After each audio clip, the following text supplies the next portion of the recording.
अस्सलाम वालेकुम वरहमतुल्लाहि वबरकातुहू। उम्मीद है तमाम साथी खैरियत से होंगे। आज हदीस पढ़ेंगे फ़ज़ाइल ज़िक्र में से। बिस्मिल्लाहिर्रहमानिर्रहीम। हुज़ूर अक़दस सल्लल्लाहु अलैहि वसल्लम अल्लाह जल्ल जलालुहू का पाक इरशाद नकल फरमाते हैं कि तू सुबह की नमाज के बाद और असर की नमाज के बाद थोड़ी देर मुझे याद कर दिया कर, मैं दरमियानी हिस्सा में तेरी किफ़ायत करूँगा। एक हदीस में आया है कि अल्लाह का ज़िक्र किया कर, वो तेरी मतलब बरारी में मुअय्यन होगा। फ़ायदे में शेख लिखते हैं, आखिरत के वास्ते न सही, दुनिया के वास्ते हम लोग कैसी कैसी कोशिश कर डालते हैं। क्या बिगड़ जाए अगर थोड़ी सी देर सुबह और असर के बाद अल्लाह का ज़िक्र भी कर लिया करें कि अहादीस में कसरत से इन दो वक्तों में अल्लाह के ज़िक्र के फ़ज़ाइल वारिद हुए। और जब अल्लाह जल्ल जलालुहू किफ़ायत का वादा फरमाते हैं, फिर किसी दूसरी चीज़ की क्या ज़रूरत बाकी है।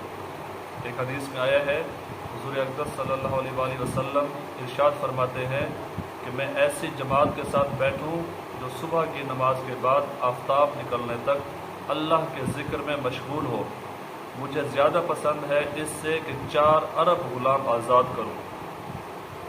इसी तरह ऐसी जमात के साथ बैठूं जो असर की नमाज के बाद से ग़ुरूब तक अल्लाह के ज़िक्र में मशगूल रहे। यह ज़्यादा पसंद है कि 4 ग़ुलाम आज़ाद करो।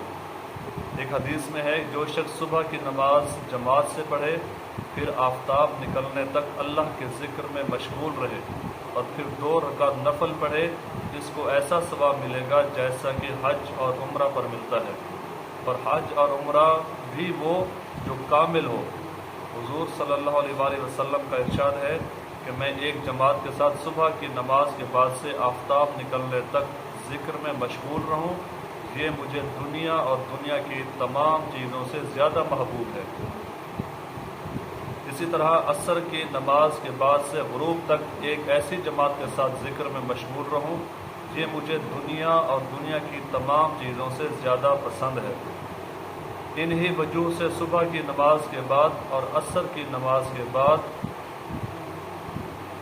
औराद का मामूल है, और हज़रात सूफिया के यहाँ तो इन दोनों वक्तों का ख़ास एहतमाम है कि सुबह की नमाज के बाद अमूमन अशगाल में एहतमाम फरमाते हैं और असर के बाद औराद का एहतमाम करते हैं।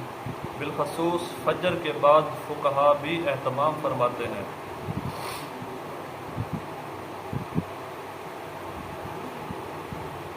इमाम मालिक से नकल करते हैं एक साथी के फजर की नमाज के बाद तलुए आफ़ताब तक बातें करना मकरूह है, और हनफिया में से साहिब दुर मुख्तार ने भी इस वक्त बातें करना मकरूह लिखा है।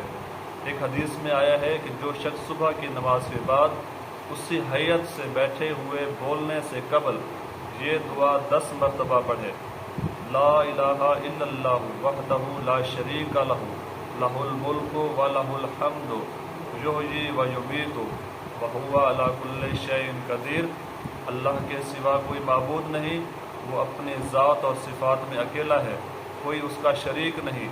सारा मुल्क दुनिया और आखिरत उसी का है, और जितनी खूबियाँ हैं वो उसी पाक ज़ात के लिए हैं। वही ज़िंदा करता है, वही मारता है, और वो हर चीज़ पर कादिर है। तो इसके लिए 10 नेकियां लिखी जाएंगी और 10 बुराइयां माफ़ फरमाई जाएंगी, और जन्नत में 10 दर्जे बुलंद किए जाएंगे, और तमाम दिन शैतान से और मकरूहात से महफूज रहेगा। दुआ है अल्लाह हमें भी इन ख़ास वक्तों में अपने ज़िक्र की तौफ़ीक़ अता फ़रमाए। मिलते हैं अगली वीडियो में, तब तक के लिए अस्सलाम वालेकुम वरहमतुल्लाहि वबरकातुहू।